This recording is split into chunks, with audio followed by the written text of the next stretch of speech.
ಓಹೋ ಬಾ ಸೋದರ, ಈಗ ಬಂದಿನಪ್ಪ ಕುರಿ ಹಟ್ಟಿಯಿಂದ.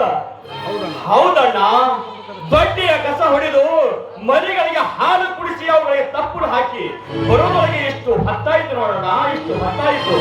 ಮಗು ಬೇಗ, ಆದಷ್ಟು ಬೇಗನೆ ಕೈಕಾಲ ಮುಖ ತೊಳೆದುಕೊಂಡು ಬಾ. ಈಗ ಉಪ್ಪಿನ ತಿಂದು ಚಹಾ ಕುಡಿಯುವಂತೆ. ಅತ್ತಿಗೆ, ಈ ಬೀರನಿಗೆ ಚಾಯನಮ್ಮ.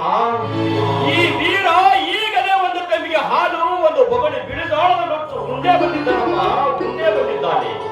ಅತ್ತಿಗಮ್ಮ, ನಾನಂದರೆ ತಮಗ ಇಷ್ಟವೋ ಅಥವಾ ಇಲ್ಲವೋ? ಯಾಕೋ ತಮ್ಮ ಇವತ್ತ ಹೀಗೇಕೆ ಕೇಳ್ತೀರಿಯೋ? ಈ ನಂದರೆ ನನಗೆ ಪಂಚ ಪ್ರಾಣ ಕಣೋ, ಪಂಚ ಪ್ರಾಣ.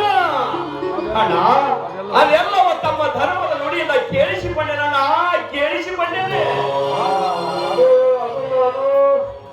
ಯಾಕಣ್ಣ ತೊದಲಿಸುತ್ತಿರುವಿ?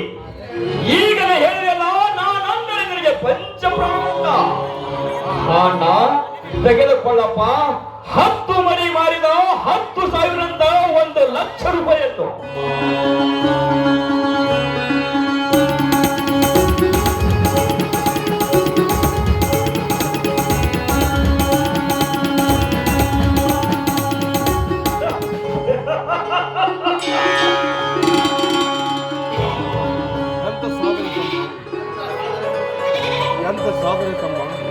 ಎಂತ ವಿಚಾರ ಶಕ್ತಿ ಅಡಗಿದ ಸೋದರ ನಿನ್ನಲ್ಲಿ. ನಿನ್ನ ದುಡಿಮೆಯನ್ನು ನಾನು ಎಷ್ಟು ಖಂಡಿಸಿರೋದು ಹೇಳುತ್ತಿರೋದು. ನನ್ನ ಸಂಸಾರ ನಡೆಯುವುದು ಈ ನಿನ್ನ ಕುರಿ ಮರಿಯಿಂದ ತಮ್ಮ, ಈ ನಿನ್ನ ಕುರಿ ಮರಿಯಿಂದ. ನಾನು ಎಷ್ಟು ಹೊಲ ಹುಟ್ಟಿ ಬೆತ್ತಿ ಬೆಳೆದರು ಅತಿವೃಷ್ಟಿ ಮಳೆಯಾಗಿ ಬೆಳೆಯೆಲ್ಲ ನಾಶವಾಗಿ ಹೋಗಿದ್ದೇವೆ. ಹೀಗೆ ದುಡಿದು ತಂದು ತಿನ್ನುವ ತೇರುವ ಭೋಗಿಯಾಗಿದ್ದನಪ್ಪ, ಭೋಗಿಯಾಗಿದ್ದಾನೆ.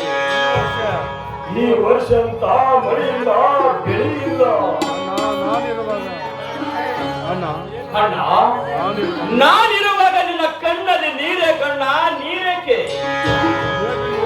ನೇಗಿನ ಯೋಗಿ, ನೇಗಿನ ಯೋಗಿ ಎಂದು ಭೋಗಿಯಲ್ಲಣ್ಣ, ಎಂದು ಭೋಗಿಯಲ್ಲ. ಈ ನೇಗಿನ ಯೋಗಿ ಉತ್ತಿ ಬಿತ್ತಿ ಬೆಳೆದಿದ್ದರೆ ಜಗಕ್ಕೆ ಉಳಿಗಾಲವಿಲ್ಲಣ್ಣ, ಈ ಜಗತ್ತಿಗೆ ಉಳಿಗಾಲವಿಲ್ಲ. ಅದು ನಿತ್ಯ ನಿನ್ನ ಕಾಯಕವನ್ನ, ನಿತ್ಯ ನಿನ್ನ ಕಾಯಕ. ಎಂಥ ವಿಚಾರ ಶಕ್ತಿ ಅಡಗಿದೆ ಸೋದರ ನಿನ್ನಲ್ಲಿ. ನಿನಗೆ ಆ ಕಾಯಕವು ಅರ್ಥವೇ ಗೊತ್ತೇ? ಅಣ್ಣ, ಎಷ್ಟು ತಿಳಿಯುವುದಿಲ್ಲಣ್ಣ ನಿನ್ನ ತಮ್ಮನಾಗಿ ಜನಿಸಿ ಬಂದವನಿಗೆ. ಕೇಳಿದೆ, ಹುಟ್ಟಿದ ದಿನದಿಂದಲೇ ಕಾಂಚನವನ್ನು ಕಾಲಿನಿಂದ ಸರಿಸಿ, ಜೇಬುಗಳಿಂದ ಶರಟವನ್ನು ಧರಿಸಿ, ಜನಕ್ಕೆ ವಿರವಾದ ಪರಾಜಯವನ್ನು ಮಾಡಿಸಿ, ಈ ಜೀವನದ ಮೇಲೆ ಇದರಲ್ಲಿ ಏನಿದೆ? ಸತ್ಯವೂ ಇಲ್ಲ, ಅಸತ್ಯವೂ ಇಲ್ಲ, ಸಹಜವಿಲ್ಲ, ಅಸಹಜವಿಲ್ಲ, ನಾನಿಲ್ಲ, ನೀನಿಲ್ಲ ಎಂಬುವ ತ್ಯಾಗಿ ನಮ್ಮ ಬಿಜಾಪುರ ಸಿದ್ದೇಶ್ವರು ಅವರನ್ನ ಧ್ಯಾನ ಯೋಗಿ. ಇವು ಎಂತ ಮಾತುಗಳು ತಮ್ಮ, ಇವು ಎಂತ ಮಾತುಗಳು. ಅಣ್ಣ, ಇನ್ನೂ ಕೇಳಿಲ್ಲಿ, ಸೃಷ್ಟಿಕರ್ತ ನಿರ್ಮಿಸಿದ ಈ ಜಗದಲ್ಲಿ ಚಳಿ ಮಳೆ ಬಿಸಿಲಿಲ್ಲದೆ ಹುಟ್ಟಿ ಬಿತ್ತಿ ಬೆಳೆದು ಈ ಜಗಕ್ಕೆ ಅನ್ನ ಹಾಕುವ ನೀನೊಬ್ಬ ನಿಜವಾದ ನೇಗಿಲ ಯೋಗಿ, ನಾನೊಬ್ಬ ನಿಜವಾದ ನೇಗಿಲ ಯೋಗಿ.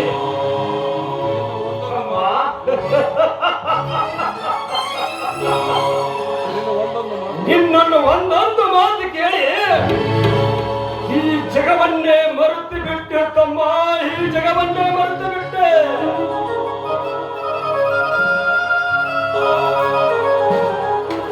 ಅಣ್ಣ, ಇದೇನು ಮನೆಯಲ್ಲಿ ಸಂತೋಷದ ಸಂಭ್ರಮ? ಬಹಳ ಪಸಿಸಿದರ ನಿನ್ನ ವಿದ್ಯಾಭ್ಯಾಸ ಚೆನ್ನಾಗಿ ನಡೆದಿದ್ದಾರೆ. ವಿದ್ಯಾಭ್ಯಾಸ ಚೆನ್ನಾಗಿ ನಡೆದಿದೆ ಅತ್ತಿಗೆ, ಆದರೆ ಸ್ವಲ್ಪ ಹಣಕ್ಕಾಗಿ ಅಣ್ಣನ ಕಡೆ ಬಂದೆ. ಅಣ್ಣ, ಈಗ ತಾನೇ ಮರಿದ ಹಣ ಕೊಟ್ಟಿದ್ದೀನಲ್ಲ, ಕೊಟ್ಟು ಬಿಡು ತಮ್ಮನಿಗೆ.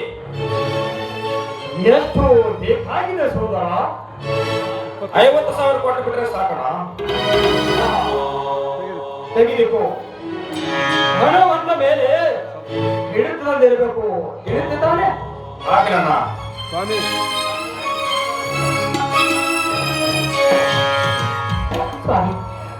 ಈ ನಮ್ಮ ಸಂಸಾರ ಎಷ್ಟು ಬೇಗ ಆನಂದ ಸಾಗರವಾಯಿತಲ್ಲ. ಈ ನನ್ನ ತಮ್ಮ